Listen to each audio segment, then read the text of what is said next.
Since 2010, my house has been flooding and we have to cut out insulation halfway up the wall in the crawl space in order to make it livable. It hadn't flooded there since I was a young girl coming to school.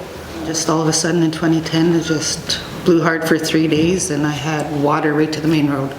During the spring and then in the summer months if it blows for more than 3 days, and then I have something to worry about.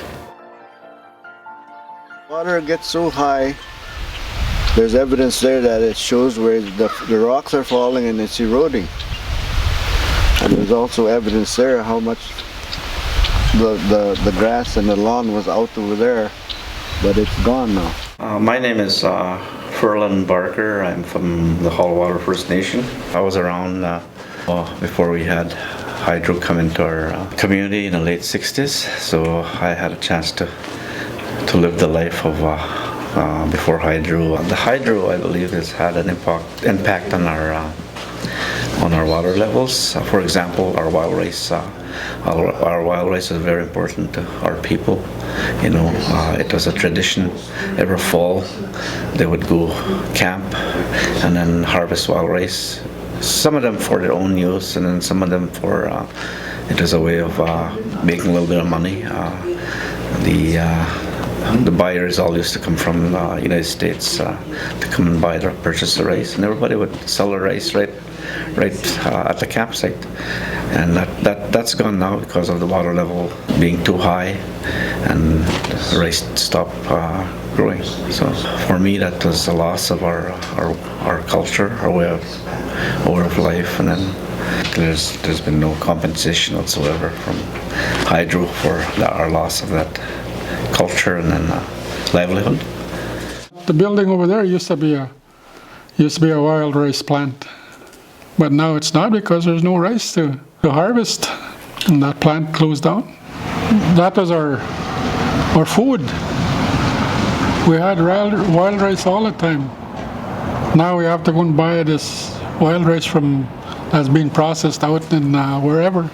Oh, I love wild rice. Yeah, I love eating it, but I eat it every so often, not as regularly as we used to way back then. Back in the day, most of their money would have come from rice harvesting, as well as trapping, fishing. The stock of the rice has to have a certain, so it keeps it figuratively standing up, as opposed to being under the water or above the water where it just leans over and then falls off. Then it's not a good crop.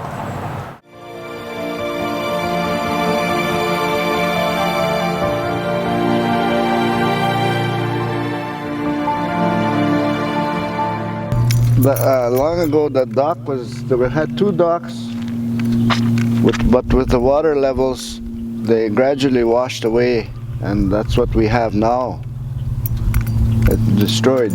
We have an annual Black Island Days on north side of Black Island, and there's been a piece of the land, probably about, I would say, as high as the ceiling, 30-40 feet, that has been washed away from the water. So the water levels, of course, have been affecting that. It has been affecting the other islands that fishermen pull over to clean their fish at. They no longer can. The fishermen that have the cabins on the islands, it's everywhere. So that's a big problem for hauling water here. Sometimes the water is so high that our boats are practically sitting on the dock. I would say it's probably about 2.5 feet before water, and it's that high up. But on a windy day, the boats are floating around over the dock and back. There's more algae and dirt, always dirt, like sticks and logs getting stuck in your nets, and I don't know what's I don't really go out on the lake to lift the nets. That's the husband's territory, but he comes and tells me that they're really bad, and because it weighs down the boat too. It's not only the nets. So the different changes is happening in the lake that aren't they're not consistent, and I think that part of it is a very direct impact to our area, because we are a commercial fishing town, basically. Rise and fall of the lake is just, it's unreal sometimes, where I actually had, at one time I had my quad out on Black Island. I take kids out there hunting, and I had my quad parked in an area hidden away on dry land, and we had a wind come in, and the water had rose probably 8 feet, something like that, and swamped my quad. 1 year we didn't have a beach. So what's that tell you about the lake levels, right? From having a 30-foot beach to having maybe 5. This is an average level that the water would normally be. But like I said, overnight they'd come down in the morning and their boats would be flipped over. There's always that constant worry about how high the water's going to rise and how high how low it's going to drop.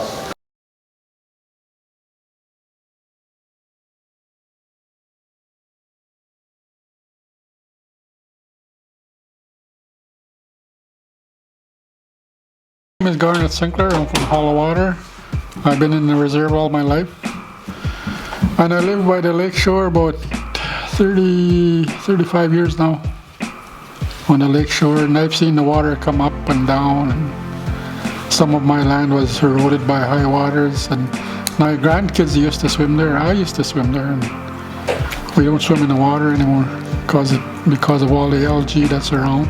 I used to fish with my brother-in-law Paul Bushy quite a bit, and we've never, our fish that we had way back in the 80s, there's good fish now, but now it's, you do see some changes on the fish.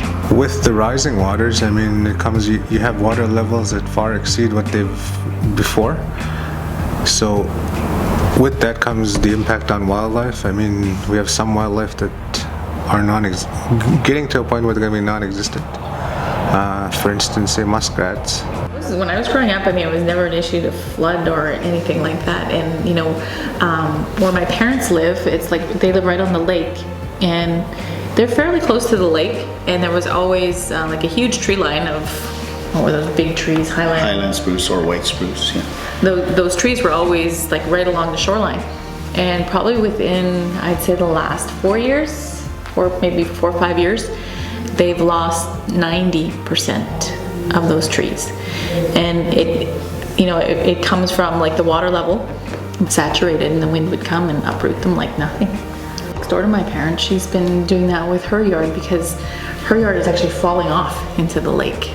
So she keeps having to build it up in some way, because it's getting closer. Her backyard is getting smaller and smaller as it comes up. And then without having the trees there, I mean, that makes it that much easier to erode.